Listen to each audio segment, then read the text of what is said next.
All right. Thank you for joining me, Lance, in Kanal's Quarantine Corner in this wonderful time, in the year of our Lord 2020. The year of our Lord. The last time I checked, Saitama didn't die yet. So, I'm not accepting this. Oh, that is just what I needed today. It's tough, man. Yeah, being quarantined, you have to find something to laugh at. You have to find some joy. No, 100% agree. I just haven't heard anyone justifiably refer to the Lord as Saitama. And why, as he should be. And why not? As he should be. I know. I 100% agree. Saitama should totally be our Lord and Savior because he certainly has nothing better to do. Exactly. And I mean, I know he isn't the conversation piece, but in a short time, what other character has come along and then, established so much dominance? So quickly. Yeah. So to, where the point we're actually having conversations of OnePunchMan can be Superman, the Hulk, Goku. Right. So I remember when we first told AJ about him, and he was like, "What? He can knock over buildings!" And now, every 5 seconds, he's sending me a video of Saitama. It's like, this guy's amazing. I'm like, I know, right? I'm aware. I wonder, how many people like AJ because he's a personal trainer can use the character as an inspiration. Well, inspire clients, right? Oh, yeah. I don't know if you really could use it because it's fictional, but to say, hey. Yeah. I mean, I can't think of a character in such a short time. So it's 100 push-ups, 100 sit-ups, 100 squats. So it's body weight exercises. And then the fourth and final is 10-kilometer running, which is about 6.2 miles, roughly. Okay. For how many days? Yeah. He did that for a year, I thought. Right. So, are they saying, since everything is, getting trimmed down to the essentials, are those 4 exercises really all you need, really, to get in shape? First of all, I love the look on your face right now. You're so, excited about this. It just makes me so excited and happy to see that in someone else. It's really cool to hear. I mean, he's an exciting character. Yeah. And again, Lance, thanks for joining me. It's really good to have you here in this time of quarantine and oddity and just overall existential dread. You make it a little brighter. I'm glad to be here. Yeah. So there's a dude on YouTube called Jax Blade, Jax Blade. You would love him. Okay. I think he's a physical trainer by trade. He actually releases workouts based on cartoons and stuff. So he'll do stuff for Rock Lee. He'll do stuff for Uncle Iroh. He'll do stuff for Samurai Jack.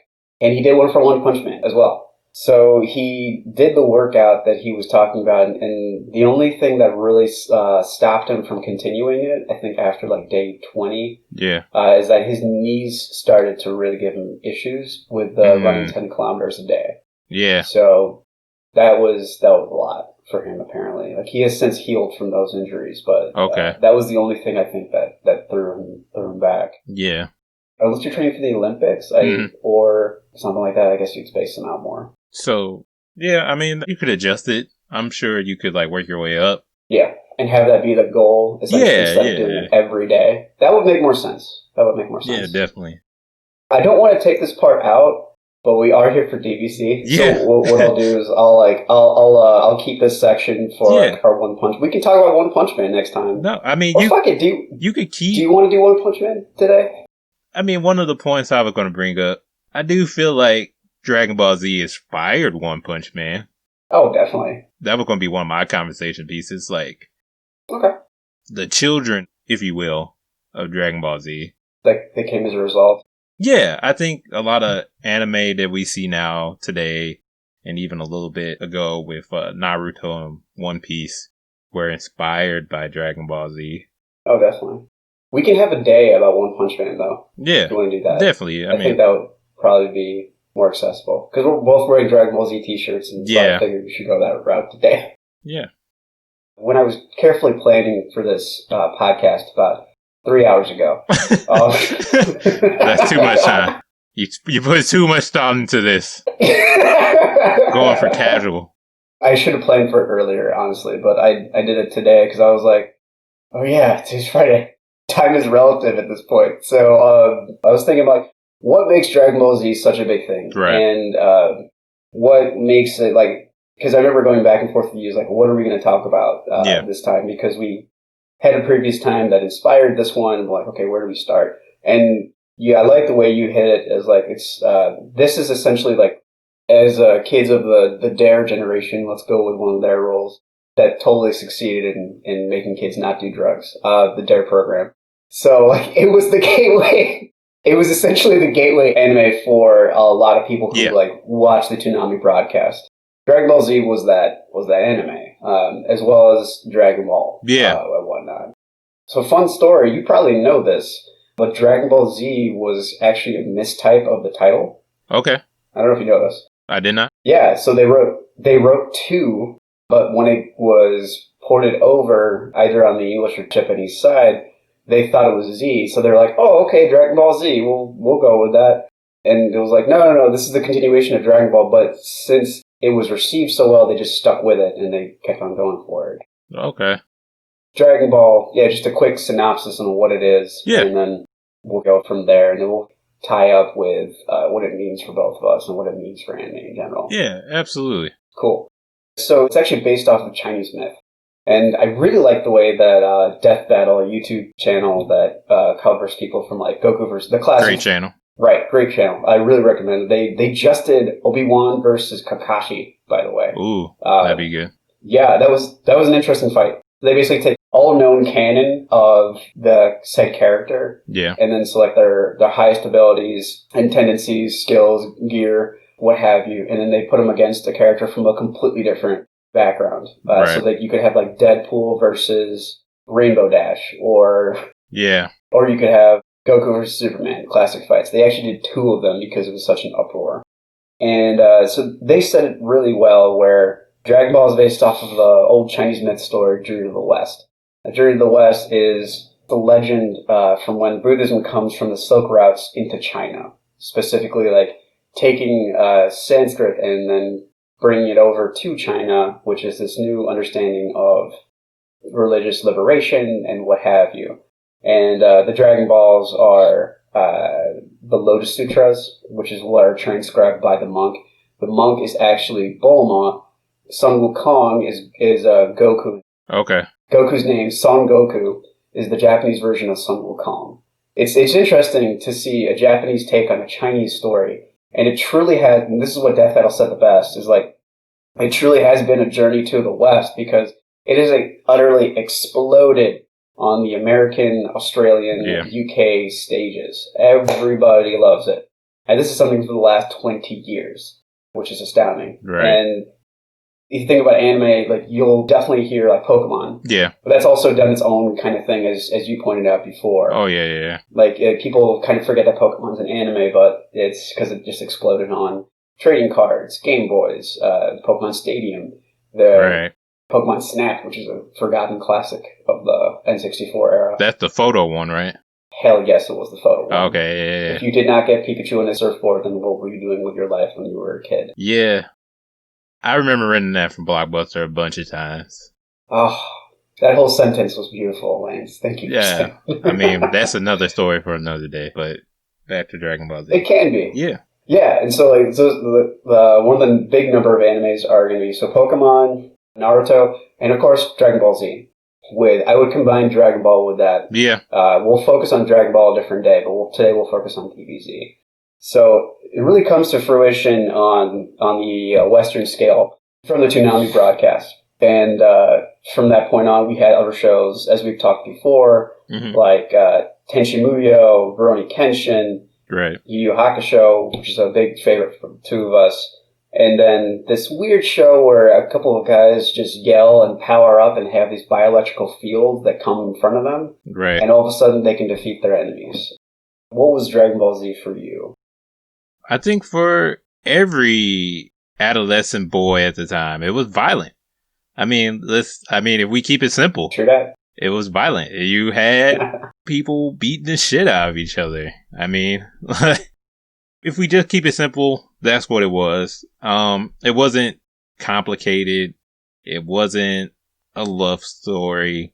And for me, it was just like the next evolution of a cartoon in a way. Yeah. So like, I remember watching, the Cartoon Network shows, and they were like playful. There were violence in Looney Tunes, but it was playful. Yeah.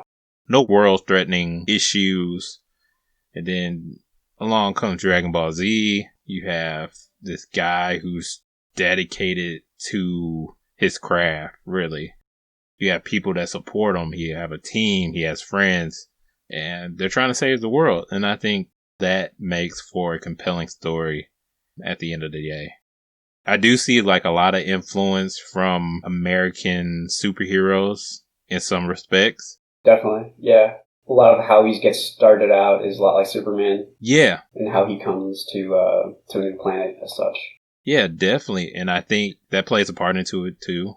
At least for me, but, overall, I think that's what it is. The way you could just market it with fighting, you make a show, you can watch that. You make a trading card game.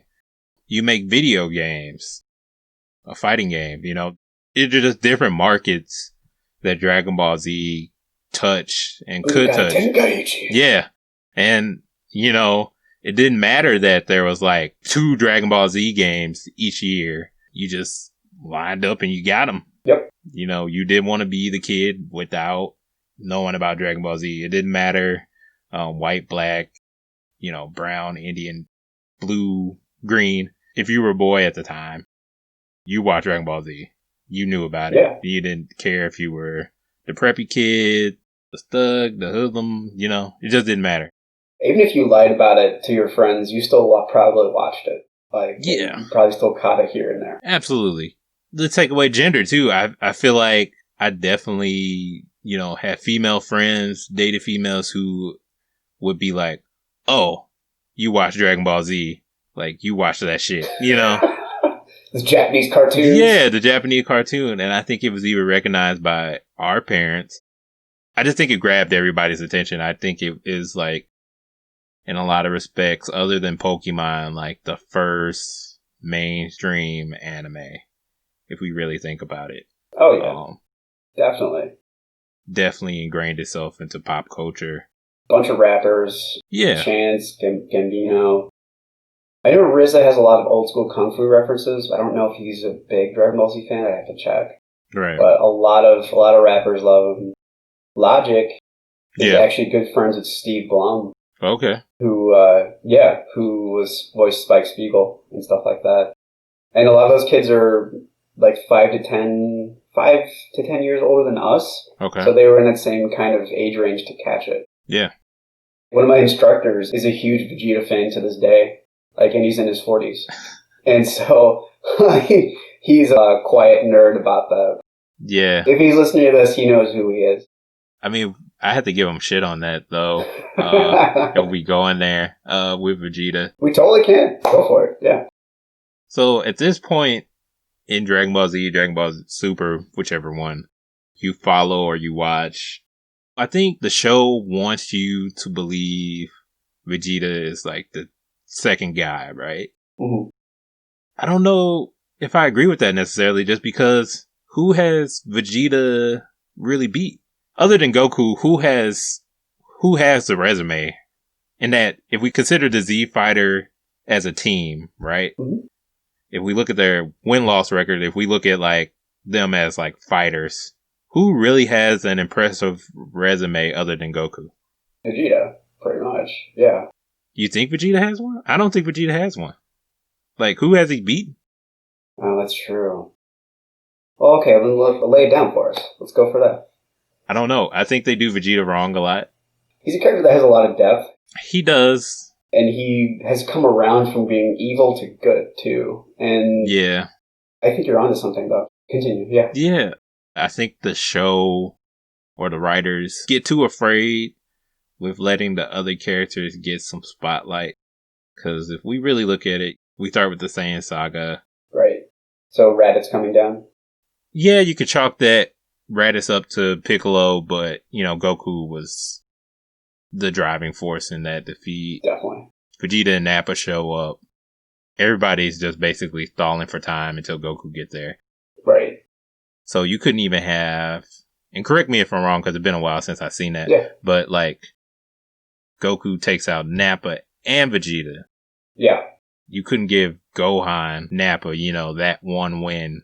Yeah, like they tried to make Gohan like the next one in line. Because like there's a part where he fights Nappa, and Nappa's like, if I didn't deflect that in time, that would have completely destroyed me. Right. And then he knocks Gohan out. And then Piccolo takes the killing shot away from Gohan and stuff like that. Who's another fucking cool character? Oh, Piccolo is the best. I think the great thing about Piccolo is he knows his strengths and weaknesses. He's very aware, where other characters like Goku and Vegeta are not aware that they're outmatched. So yeah. I love Piccolo's awareness. I like his story arc. I love his character development. Yeah, he had a lot of lore, like from being the child of King Piccolo. By the way, King Piccolo Day was like a week ago. Fun fact, it was like the 8th or 9th. Nice. May is a weird month for Dragon Ball Z. Apparently, my birthday on the 12th is like when the androids invade Earth. I saw that meme. Yeah. Isn't that like Goku, like he died from a virus? Yeah, he gets the heart virus. Yeah. Yeah. So now the androids. Mm-hmm. That's next. One of my friends texted me. He's like, "Hey man, I didn't know your birthday was on the same day that the androids invaded." I'm not joking you. That happened to me on my birthday this year. He was like, "Happy birthday. Just hope the androids don't invade this time." That's great. It was pretty awesome. And I didn't realize that until he pointed it out. And I'm like, oh yeah, they do. Everything happens in May. Like even when they take the 3 years and go train for like the Cell Saga, they come back in May, if I'm not mistaken. Yeah. And I just thought that was weird. Under normal circumstances, May is a great time, because, you graduate, the summer starts. Yeah. May is really the kickoff of the new year, right? In a lot of ways, yeah. Yeah, spring has come. Yeah. Graduation, new semester. Yeah. Yeah, that's a good point. I hadn't thought about that. For me, it's always exam time or birthdays. So, yeah. But yeah, Piccolo, I think the best time that you see him do what he's talking about in terms of knowing where his limit is when they did the new Broly movie. Mm. We may have talked about this before. Yeah. But it's this great scene where he has a lot of cool powers that they don't talk about. Like he has some level of telepathy and telekinesis. Like I think King Piccolo, they showed a picture of him just meditating, was just levitating pyramids or something, just for the hell of it. Because why not? Mm. And he has a lot of abilities that are just amazing. Plus, he can just shoot an energy blast at you and give you clothes, which is also a never amazing thing. Because that's what when he's fighting Cell, Gohan's like, "Can you give me the same clothes that you wear?" Oh, okay, yeah. Yeah, and you only see that twice, and he's like, "Yeah, kid, you look real sharp," and then just gives him these clothes right there and the shoulder pads and everything. Absolutely. Yeah, Piccolo definitely a top character in that show. Definitely my favorite character. I agree. I think you're right. I want to get back to the Vegeta point because it's something... Oh, yeah. It's something interesting. I just think the writers maybe unintentionally, but I just think they're afraid to let the other characters have the resume of Goku. Mm-hmm. I mean, I get... But at the end of the day, it is Goku's story. Yeah. But the way they continuously try to enforce that Vegeta's number 2, which he is in the Z Fighter circle, but his lack of finishing fights or killing anybody, I don't know. His pride gets in the way. Yeah, it kind of ruins Vegeta to me a little bit. Mm-hmm. He's definitely been instrumental in some of the bigger fights. I think about the Majin Buu saga. Oh yeah. When it was just Goku, Vegeta, and Kid Buu, and they're fighting on another planet because Kid Buu destroyed Earth. Yeah. Vegeta took all those hits so that way Goku could get some time for the spirit bomb. Right. And then there's this classic part where he actually uses his head. The thing about Vegeta is that he's more of an assassin. He's like you. He's more of the assassin kind of mentality. By the way, Lance's gym nickname was the Assassin because he just goes in there and crushes goals. Right. with his abilities. I have too big of a mouth, so I go there and talk too much. I love how you said, when you were saying that, it was like, his nickname was because we can't go back to the gyms. Like they're gone. It will they're be destroyed. Again. I don't know. We're going to talk about gyms, like, to our grandkids. Like, I remember there was a place we could go work out. To go work out, and it was amazing. We were all trying to be Z fighters. That is how Lance and I became friends. I was wearing a OnePunchMan t-shirt, go back to the beginning, and I was talking to our mutual trainer on certain days, AJ, shout out to Confluence Fitness and the people there. And I was saying, I forgot whatever I said to AJ. It was probably something snarky and snippy because I like to make him laugh. And then all of a sudden I see you there and you're like, so have you read the manga for OnePunchMan? And I'm like, what? No, I haven't. I was so taken aback because no one at that time had ever reached out and said anything. Yeah. And then from that point on, that was like almost 3 years ago now. It's kind of crazy to think about how long I've really known you guys at Confluence Fitness a little bit. I don't even remember when I started, but I know I've seen a lot of people come and go. I definitely have to. Yeah. So it's interesting when just like sticking with something, or having people like not even like make New Year's resolutions, but like they'll say, oh, I'll work out for a couple months and then I'll go back to my life. I get that, and I get life is complicated. But if you want to remain like and have a healthy body, then this needs to be like a lifestyle change. It can't just be like something you do for a couple months. Yeah, and I think if we bring it back to Dragon Ball Z, I think that show kind of helped inspire some people to pursue fitness goals. Definitely. For me, it was what Dragon Ball Z means to me. It was just like endurance. At the end of the day, I had a number of respiratory problems growing up when I had to like wear a nebulizer or a mask to help me breathe whenever I would get sick or something. Yeah. And it was cool to see like now I'm all good. I don't need that on a day to day. So only when I get sick. And it was cool to see another character like in the healing chamber. Like Goku's doing that, and I'm like, oh great. Mm-hmm. And they have that in the Frieza saga. They have that in a couple other sagas when they're trying to heal the Z fighters. I think Vegeta does that too when he's coming back from almost getting killed on planet Earth and everything. And that was really cool. And it's just, you can easily make fun of it and just say that they're just so constipated. That's why they're yelling and crouching down. And that is totally fair. I'm not going to take that away from anybody. But it just gives you this sense of perseverance and endurance that is really good and was really beneficial to a lot of kids like us growing up at that time. Yeah. And as I've gotten older, I've really appreciated Vegeta more because he has kind of taken whatever bad stuff he did and realized it was wrong and moved along from it and just, tried to make the best of it. Tried to do the best he can to be a better person. Whereas like Goku's just a terrible father. Yeah. I think that's there's a point there too. Goku really, his character really doesn't develop much. No, he's the same character saga to saga. Mm-hmm. I guess for you're saying like you related to Vegeta. Now I do. Yeah. Gohan was a character I kind of related to in just that he was considered, at the time, just he was considered weak and whiny and afraid. Small. Yeah. Before he like did his own journey to become strong and fight his own battles, not try to hide behind people. And so I really initially really enjoyed Gohan's character arc all the way up till the Cell Saga, where when Goku actually stepped aside and let Gohan fight Cell, and but then again, during that fight, Goku, had a hand in it. Yeah. I think he was so drunken with power and so angry at, because I know what type of fight you're talking about. Yeah. He punches him so hard, 18 comes out. And then he's like, no, I'm going to let him suffer. And then he uses the self-destruct mechanism, and Goku's like, don't worry, I'll take care of this. And then it's kind of like the first time he's ever had any kind of semblance of powers.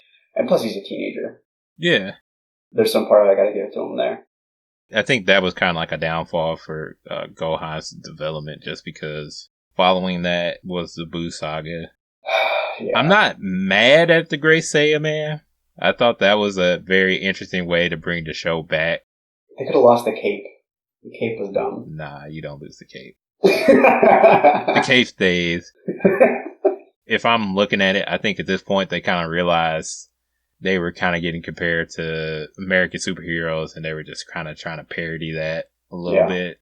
That watch was cool. Yeah. That was a cool watch. I'm not going to... Yeah. Do you remember the Gold Fighter? Who was the Gold Fighter? So it was before he got the Saiyaman watch, where he's just in Super Saiyan form. Oh, that was his nickname. I thought that was cooler than Saiyaman, because he was only on for like an episode, and he comes out like there's some guy trying to like rob a store or something, some criminal doing criminal acts, and he comes in like he's still wearing his school like clothes, clothes that he was wearing to school, not his uniform. And he just comes out, he's in Super Saiyan form, and just knocks him out, moves everything, and then gets back to class. Which I thought was insane. I'm like, the Gold Fighter was cooler than Saiyaman, who kept on doing the peace sign. Yeah. It was like, I'm Saiyaman, I'm here to help. The dumbest outfit ever. Yeah, but I don't know, I enjoyed it for what it was. Yeah, I mean, like, it was goofy. I enjoy it later that they, like, reference it back, like, later on after the Buu saga. Like, he goes back to doing it, and then, like, Videl is in on it now. Oh, yeah, she gets her own thing. Yeah, so... Yeah. It was just weird with Gohan, like, he was kind of raised to be the chosen one. Yeah. And then, like, he was given these opportunities, and then, like, they just dropped the ball with him. Yeah. I don't get why. I've heard that they kind of said something about it. It's like, yeah, we wanted to go on to take over, but we heard about the resounding joy that people have with Goku, which I don't fully buy. Yeah. Yeah, and they just kind of made him a nerd. And granted, he's probably a better father than his father ever was. Oh, yeah, absolutely. Well, I mean, if we think about GT, he did let his daughter go into space to find some Dragon Balls. He basically made another Dragon Ball series with his daughter. Yeah. Yeah. Yeah, and that's if GT's considered canon, and it's not. Yeah. That's not wrong. How do we feel about that? Just the whole, what's canon, what's not? Because for me, just to have a whole series that doesn't technically exist now. Yeah. At least for me, growing up watching it, I take more to GT than Super. I'm not saying it's better. Like, they have better arcs. I think just me growing up when I was in, like, peak Dragon Ball Z fandom. Oh, yeah. Yeah. I consider it canon. I enjoyed it for what it was. I get that. And that's another thing, too. It's like, if the broadcast of Toonami, either if it came on streaming or whatever, in the way that Dragon Ball Z did come on, if it came on today, I would have never attached to it. Okay. Not in the way that I have attached to it as a kid, because one, it was cable TV. So you got what you got, and you never saw it until like a week later. Okay. Yeah. And also, like, the classic episode in the Frieza saga where he's, like, holding himself up for the spirit bomb and whatnot, that apparently did not happen in the Japanese version. It was apparently a lot shorter, and there was a lot more blood that happened in it. And so when they made it for America, they cut that out and just had him hold the spirit bomb for like those episodes. I don't think I would have had the patience to stick with it because I'm not in the DBZ fandom as much as I am now. Okay. Now I definitely have a love for it and whatnot. But I see your point. It's kind of like when you were, I don't want to say susceptible, but when you were so open to it at that time. It's like, it means a lot more to you. And I enjoyed GT for like the cool lore aspects. It was fun to see like Goku as a kid again. And it was fun to see like Emperor Pilaf as an old shabby little creature return to the series after like 20 years or something like that. Yeah, but at least for me, I mean, if I'm comparing just the story and just how well it was told between Dragon Ball Z, Super, GT, I think Dragon Ball had the best story overall with character development. Especially Krillin. Yeah. Krillin was actually a really good character in Dragon Ball. at that time, I really loved Ten Shinhan. Tien! He was a really great character. The student of Master Mutaito! Yeah. Yeah, like, it had some cool... And I remember, like... And I haven't seen all of Dragon Ball. Oh, man, you gotta watch it. I had no excuse but to watch it, essentially, at this point. Of what I've seen of Dragon Ball, the fights are a lot better. Yeah, the fights are better. Yeah. Kid Goku actually thinks more than Goku. Because he doesn't have... I won't say he doesn't have it, but he doesn't have that ability to get stronger. He can't just boost himself Right. to meet somebody on their level, you know? Yeah. He does have to think kind of quick sometimes. He do adjust. Their tournaments are a lot better. The villains have a little more depth. And then it's just nice to see, reflecting back on it now, just to kind of see how grounded it was. Even though they had some supernatural elements in it. You know, it wasn't this space emperor coming to conquer Earth. It wasn't this super powerful android. There were androids. Yeah. Yeah, it wasn't like threatening the Earth, which is sometimes refreshing. Like, sometimes you can enjoy the Avengers, you know, stopping the world from being destroyed, and then you could just read a comic about Spider-Man just saving. On a smaller level, kind of Smaller thing. level, yeah. Yeah, I know what you mean. Like, it's like, okay, great, it's cliche as heck that you guys want to take over the world. Like, Right. this happened last week, too. Like, we see it all the time. Whereas when you're watching, enjoying fiction, it's like, if you're going with Marvel, the example that kind of came to my mind was like, even though people didn't terribly care for it, the Ant-Man movies, which were kind of like lighthearted and goofy. Yeah, exactly like that. Yeah. So let's go on that. So like what I enjoyed with the first Ant-Man, right? You can go a step up. So like they can go a step up with their villain, with their threat, right? Right. With Avengers, it's really hard to keep going a step up, right? When your first enemy is a god, right? So like Loki, and then you create a cyber god, Ultron. Okay, so those are two tyrants trying to take over Earth. What's next? Another tyrant. You know, that's a god level. So that's kind of true with Dragon Ball Z. You know, Frieza. Okay, let's mix it up with an android. Let's just combine all the bad people and put them into one guy and call him Cell. Exactly. Because we're out of ideas now. That's the thing with Dragon Ball, since it was closely based to the myth, Journey to the West, they had more material. A lot of the characters, like Oolong is actually based off of one of the characters. Bulma's based off of the monk. Krillin, I think, is based off of one of the compatriots that comes with Tripitaka. So Tripitaka is the one that's supposed to be the reincarnated Buddha. Okay. And that's supposed to be Bulma. Kind of makes sense, but, you know, whatever. It works. Sandy, I think, is Krillin. There's actually it's translated to Sandy. Zubaije is Oolong. I think Yamcha is one of the other characters that helps them. And it's kind of funny because it runs a lot like Dragon Ball. The other people they're all bodyguards of Bulma, essentially. Yeah. And of Tripitaka, in terms of those parallels. All of them kind of like are terrible at fighting, and there's sometimes where like Sun Wukong is just like is kind of like, why are you fighting? Let me take care of this because I'm way powerful than all of you. But there are times where like that doesn't work, like where they can't just like bust in and use brute strength. Right.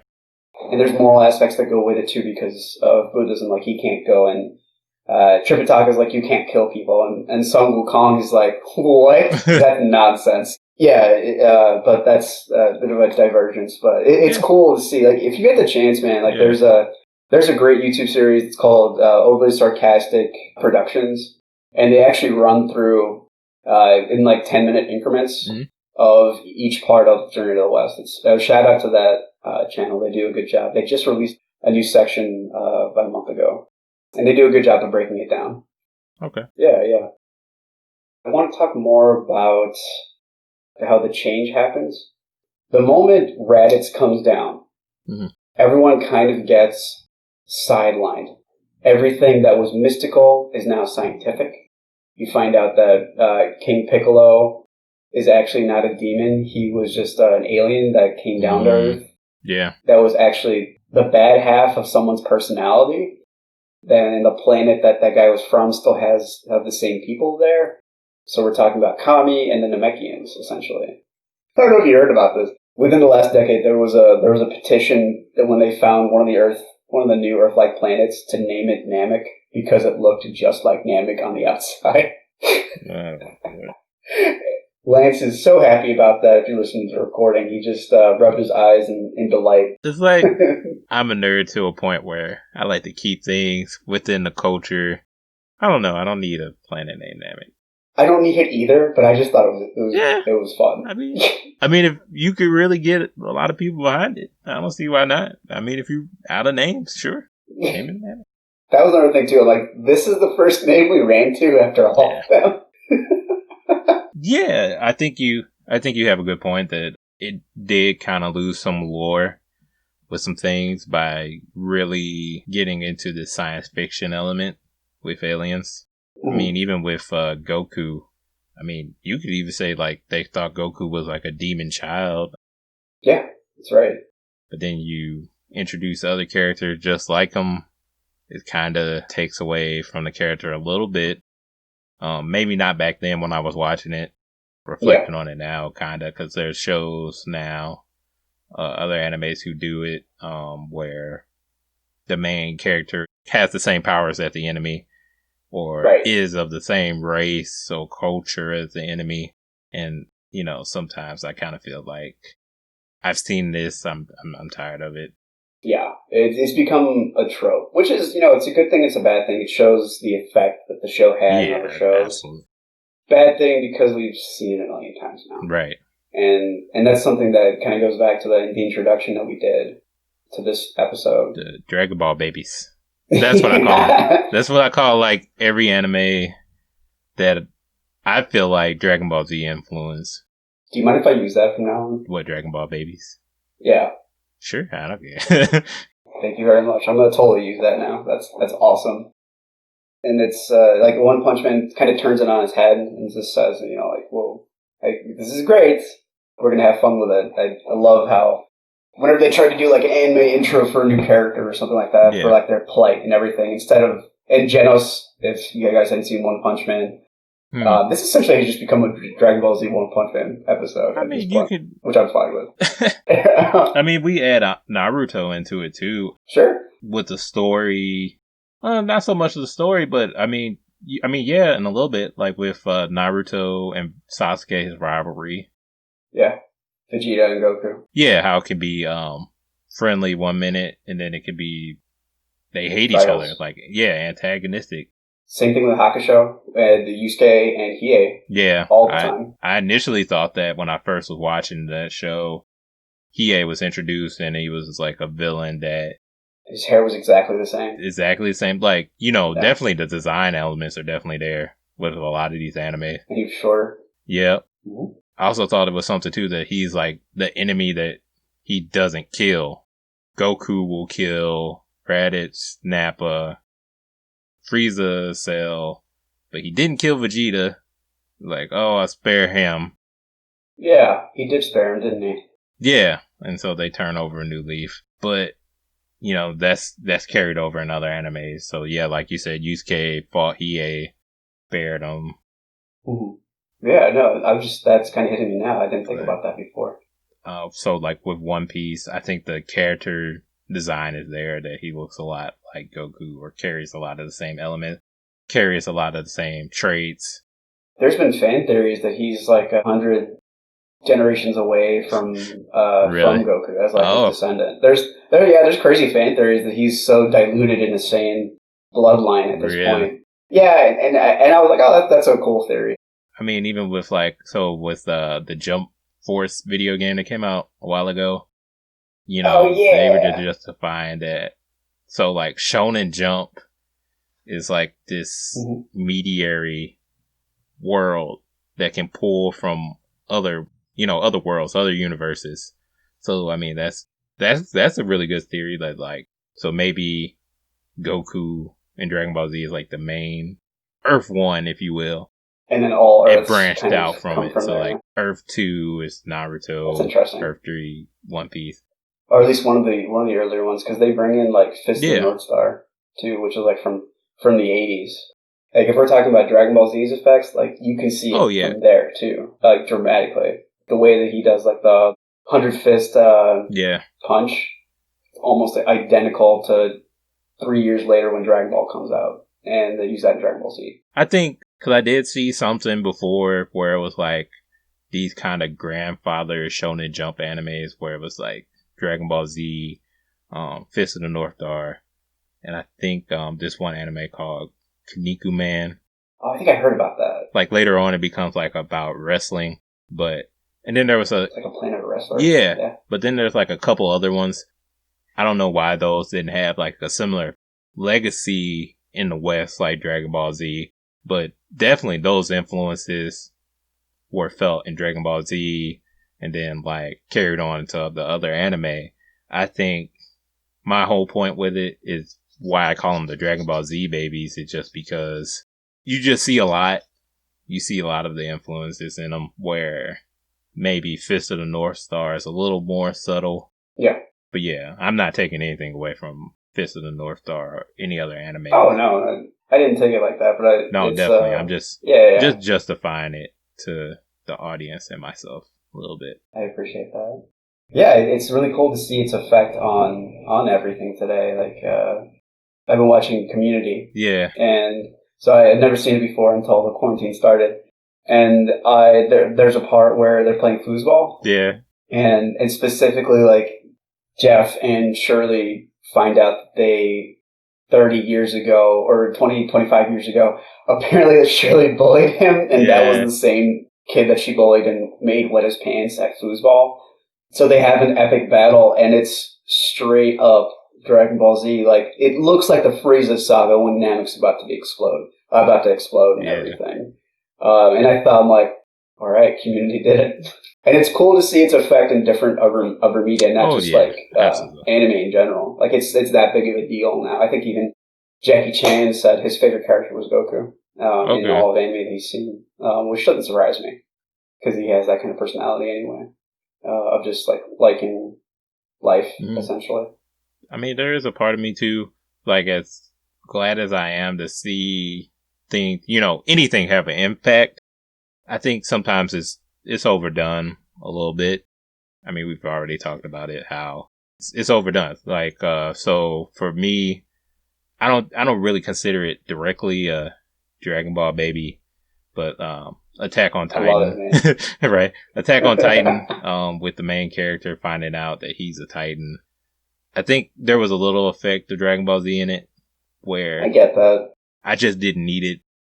If we're just looking at Dragon Ball Z, I think it lacked a lot in story and development sometimes. Oh, totally. And that's what I'm saying. Like, different things kind of drive to you at different ages of your life. Yeah. Like, if I were to receive that now as who I am now, I probably wouldn't stick with it as much as I would like other shows.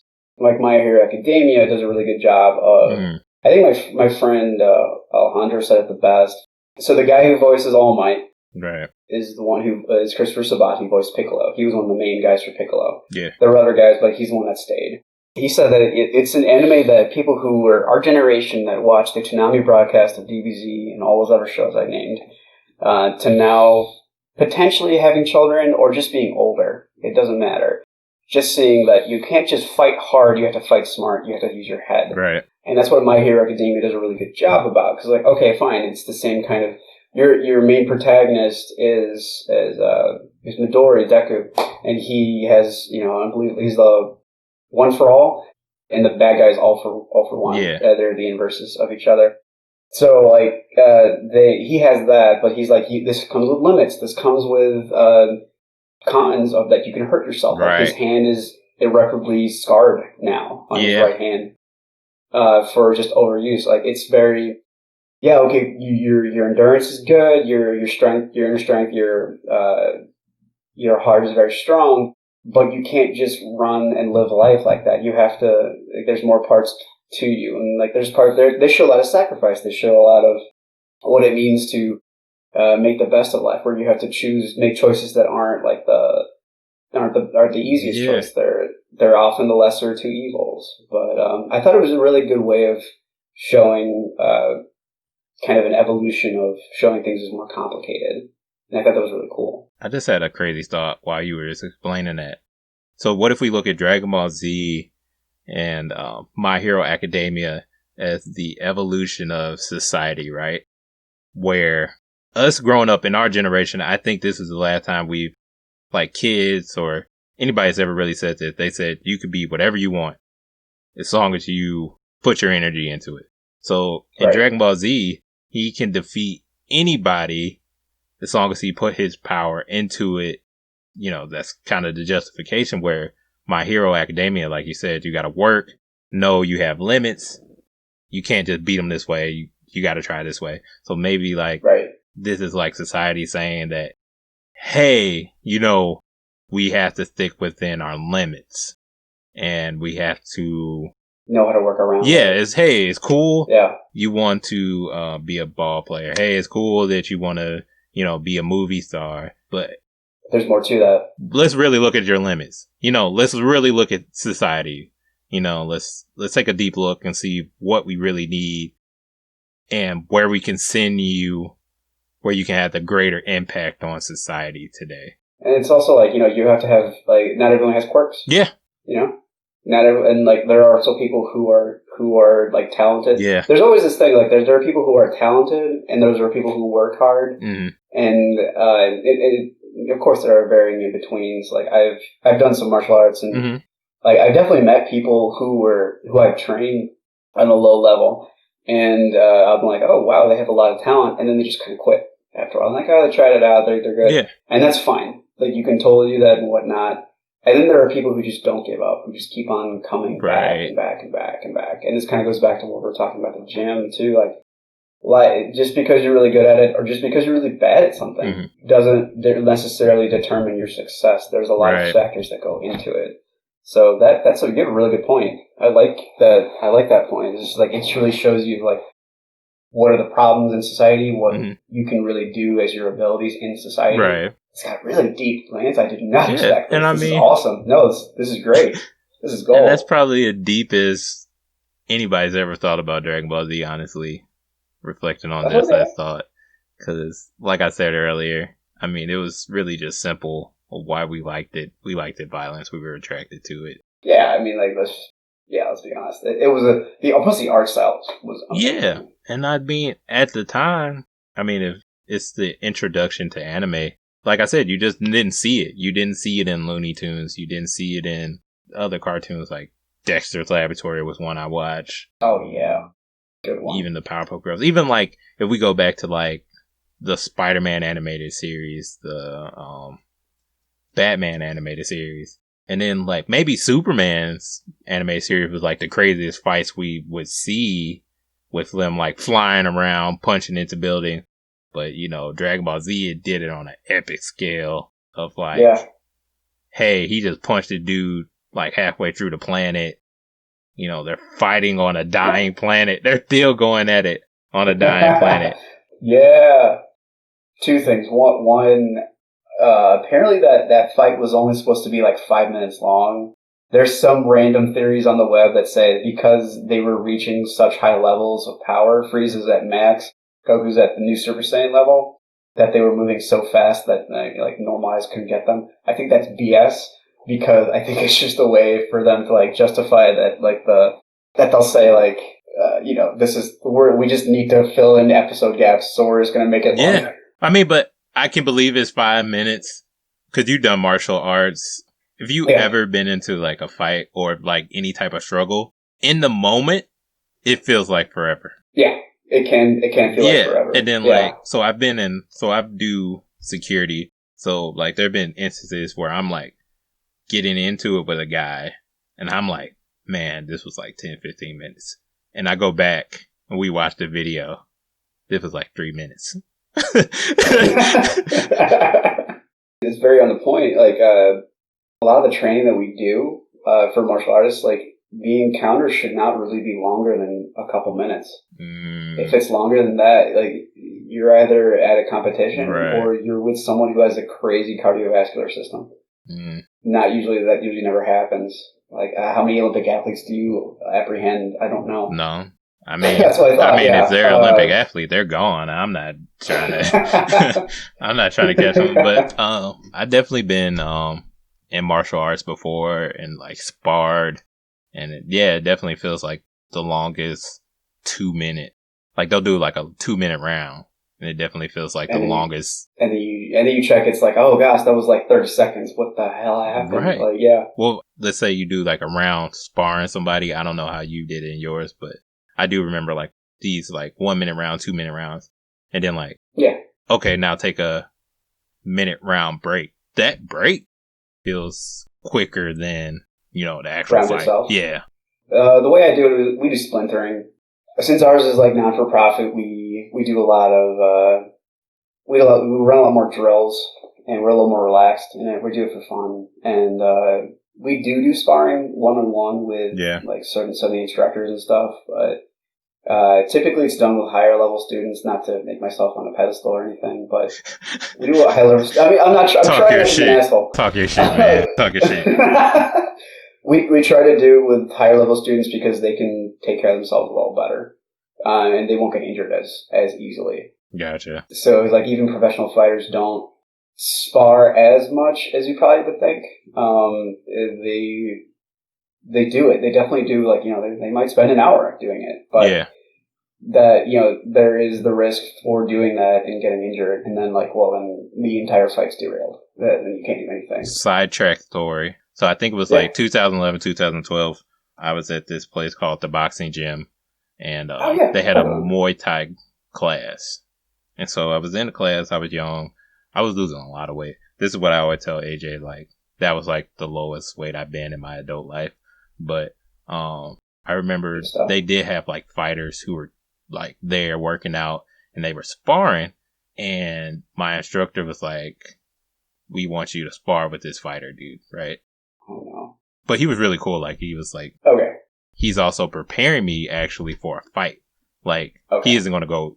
He's going to go easy, but he isn't.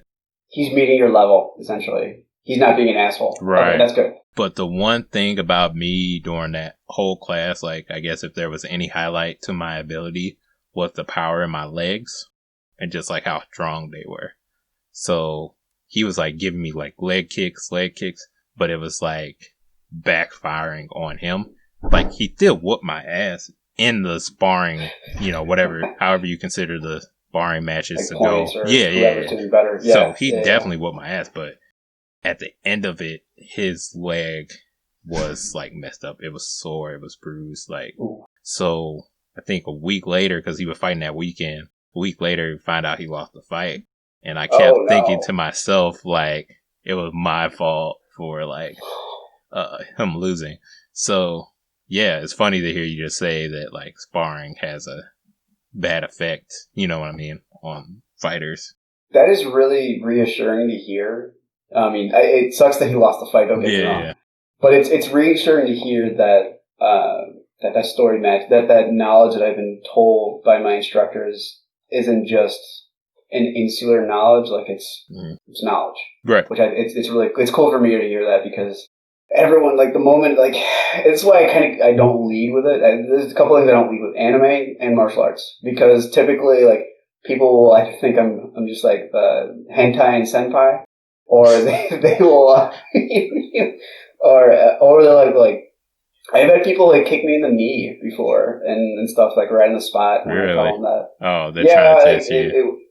Yeah, and I'm like, wait, why are you doing this? Like I thought we were friends. Yeah. Everyone thinks that you have this magical ability that will pop out of nowhere, and if you're really good, and I wasn't really good at that time, it can come out. I don't even think I have that now, honestly. I was always told that, like whenever I do tell anyone I do martial arts, or it comes out or something, like, oh, hey, how often do you spar? And I'm like, every once in a while. Yeah. Like, their interest kind of goes down after that. They're like, oh, it's not hardcore enough. I'm like, right, dude, I work in property management for a living. I don't like. I need my body. Like it's the thing. Even if I was a professional fighter, I need my body. Right. It's how I do everything. Like these are tools that you need to keep for life. Yeah, but I mean, how are you going to build a house if you don't have tools? It's true, but I think as a society we're attracted to the violence. Like, I think it was Dana White who said it, who was like, if there's a basketball on one end of the street and a fight on the other end, everybody's going to go to the fight. Pretty true. Yeah. That's true with Dragon Ball Z too, right? So. Yeah, I was going to say that kind of winds back to what you were saying. Circle. So like, that's beautiful. We're going to go to the fight, and Dragon Ball Z, I mean, you can say what you want. You can say it was overrated. You can say it lacks character development. You can say all these things, but one thing it did have was fights, and we were attracted to it. It was awesome, and it was just fun. And it was cool to come after school and see that. You know? Yeah. It was just cool to be like, it's like, I got nothing else to say. I think we said everything. I mean, yeah, I think at the end of the day, definitely one of my top 5 anime of all time, if not my favorite anime. Yeah. I don't know. Well, yeah, favorite. Yeah. I think a lot of things get kind of silly at this point. I haven't really been keeping up on Super, being honest, but I did see the Broly movie. Same here, man. I've caught like clips and stuff. There has been some interesting characters. Like I thought, Hit was pretty cool. Hit was really cool. I thought that was cool because I was like, we're going back to tactics. Thank you. Yeah. You brought back the Kaioken technique, man. Like you hadn't seen that for years. Yeah, and I think he brought like a lot of different, like a different kind of character element with him being an assassin on his world. That was interesting. Yeah, but not like an evil assassin. No. Like it was. Like, there was a level of honor to him. Yeah. Which I thought was really... He looked a lot like Piccolo and Python. Yeah, that's what I like, too. Which I thought... Yeah. Python is a lost character that I really like, too, during that arc. Where the hell is Python? We only see him in one other movie, and who the hell killed him? Who the hell killed him? I don't know. Because if Goku can barely hold off his skyrocketing abilities in the... Like, this is one of my things. Like, someone put a meme about this, like, does this, and then at the end of it, it's like, they're showing Python, like, who the hell killed him? And I'm like, I don't know. And they never go into it, and we never hear about it again. Yeah. That's kind of one of the things about Akira Toriyama. He kind of forgets a lot of what he does. Because he forgot that there was, like, a Super Saiyan 3 at one point. He was like, I thought that was Super Saiyan 3 over there. So like, there was at one point where he had, like, of course, reaching Super Saiyan level, like where you have the golden hair, but then he threw in the electricity, which is supposed to be Super Saiyan 2, but he accidentally thought that was Super Saiyan 1. He was like, this is just a new little dressing we'll put on it. And then so he did Super Saiyan 3, that's when he had like the big forehead and the long hair and everything. Like other interesting things I saw in Super, the 2 Saiyan girls who merged into the Broly-like female character. Cabbage and Kaba and something, Kale? Yeah, and they actually put that was like the initial kind of story, like kind of development on that type of Super Saiyan. Yeah. That they kind of carried over to explain Broly, to set him up in Super, the movie. They're caring about their like writing universe now, which is really cool. Mm-hmm. It's cool to see that. Yeah. As opposed to like we had mentioned before, like whenever they would do movies, first of all, they were awesome. Like the Dragon Ball Z movies are awesome. They're 50 minutes long. They get everything done. They keep your attention. Some of them. Yeah, handfuls of them. Maybe saying all of them is not accurate, but like a handful of them are really good. But I'm talking about like how they were made. Like they're 50 minutes. Yeah. Whereas opposed to like some of the saga arcs, we could probably lose like half the episodes. Let's be quite honest. Like. Oh yeah, absolutely. Especially with the Frieza, especially with certain parts of the Cell saga. Yeah. Garlic Jr. saga. I actually, that has a dear place in my heart just because it's so ridiculous. But I think one thing for me, at least, that suffered with the Garlic Jr. saga, it was like introduced in a movie, right? First? Yeah. So, but then it's like, the movie isn't canon. But then that movie was canon. I don't. Yeah, it doesn't make, because it's like when Goku, I think, has, like, when Gohan's still a kid or something like that. Yeah, and like very, very young. Yeah, it's like a weird placement because it's like, is this supposed to be before Raditz? But nobody knew Gohan had fighting potential before Raditz. Right, yeah. And if it's after Raditz, before Nappa and Vegeta show up, Goku's supposed to be dead, but he's not dead. Right. But he should be in Outworld at this point with King Kai or King Yama, one of the two at this point. Yeah, Toriyama's not very good at keeping the dots straight, essentially. He's like, oh, whoops, gotta go back and fix it. But that's okay. He can do what he wants. Obviously. Within reason. But yeah, they were 50 minutes long, and like BoJack was a really good one. It makes you think of the Cell Saga again, but you don't know where exactly it's placed. Yeah, no clue. And then no clue at all, and then it turns out to just not be. And then it never happened. Yeah, we're just gonna drop it all completely. I mean, I think it's annoying as a fan when you're trying to place it, but I think when you take it as it is, you know what I mean? To be like, hey, here's a break from the traditional story. Here's a theatrical film. Well, in Japan, it's a theatrical film. Yeah, it's a big deal. Yeah. So, yeah. I guess if you take yourself away from trying to insert it, try to make it work, these are some really good side stories. I definitely enjoyed a lot of them. Yeah, I definitely did too. Like, I remember when they finally announced in like 2015 that they were going to make a Dragon Ball Z movie. That was a follow-up to everything that had happened so far. And we're being super excited. I wore this exact shirt, went to the theater in West Olive because it was the only place that was showing it. Yeah. I get to the screen. I kid you not. They had hooked up a PS3 to the projector, and they like they put it in DVD, and they opened up a file. And it was like a pirated version of it. Nice.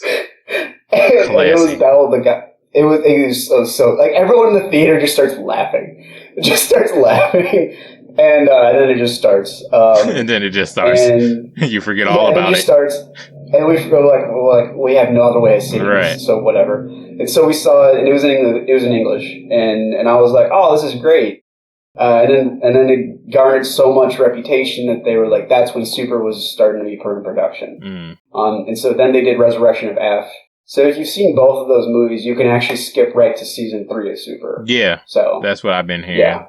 At this point, I feel like I've seen the God of Destruction movie just from the clips and then also from video games. Yeah. Lord Beerus is cool. Yeah, it was interesting.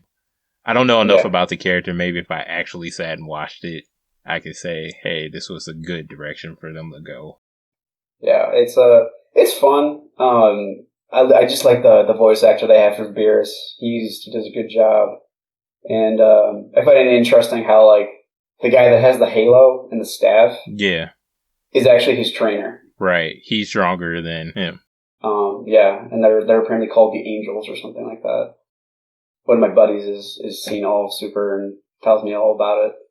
Let's not forget that Goku will get stronger than all of these people.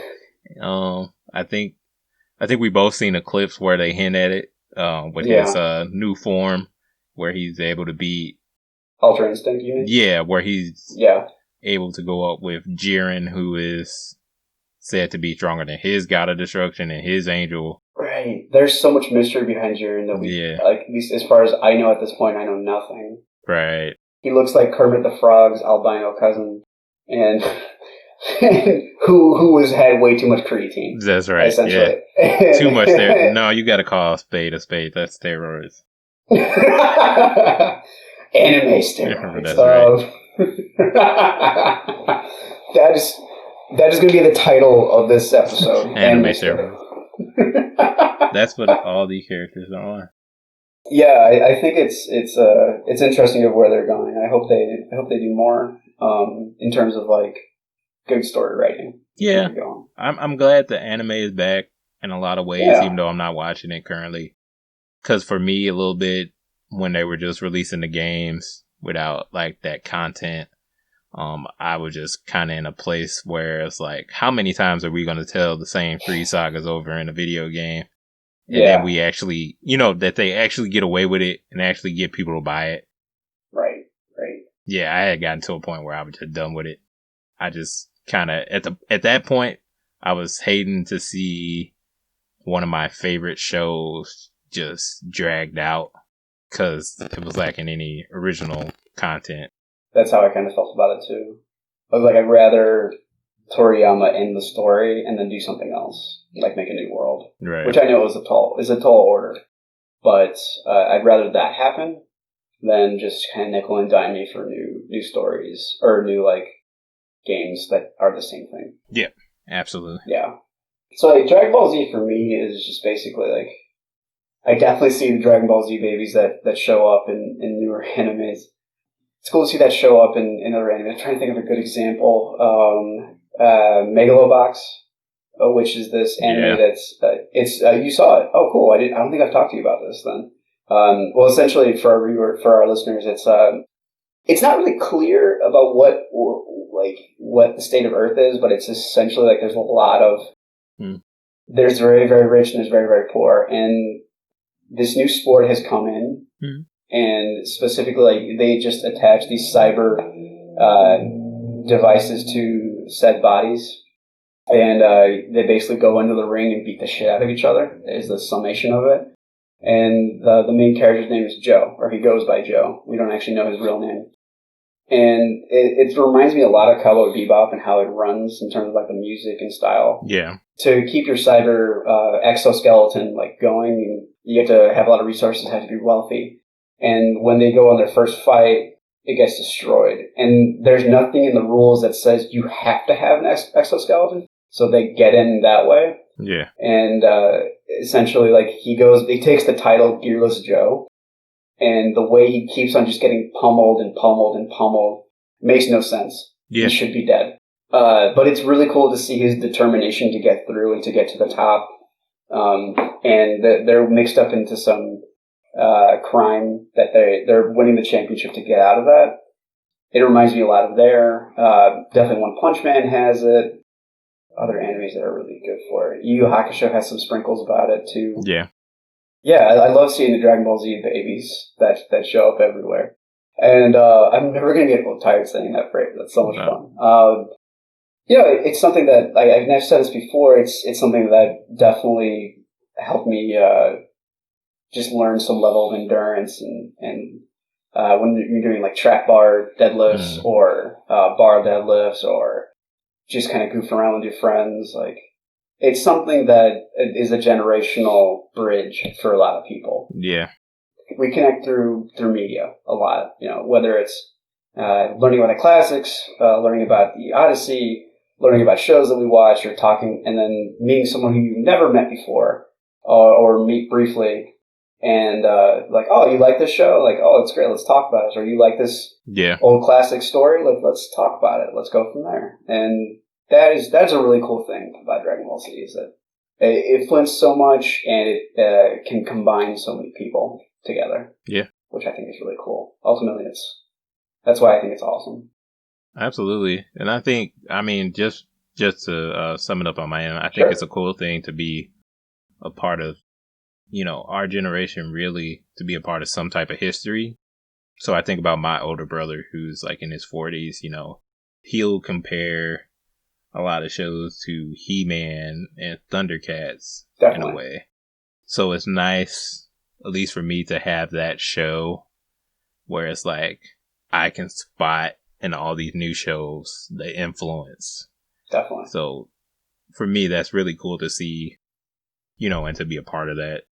And it's just really good to be a nerd too, to be like, to really just have that knowledge, and then like when it gets to a pop culture level, right, and see people talk about it, and you know, you could be like, well, did you know this, and kind of get them involved in it, if they're into it, if they're interested. So that's really cool for me. Yeah, it's more than an icebreaker. It's something that you can enjoy with people you've never met. Right. Yeah, it's definitely a conversation starter. Well, cool.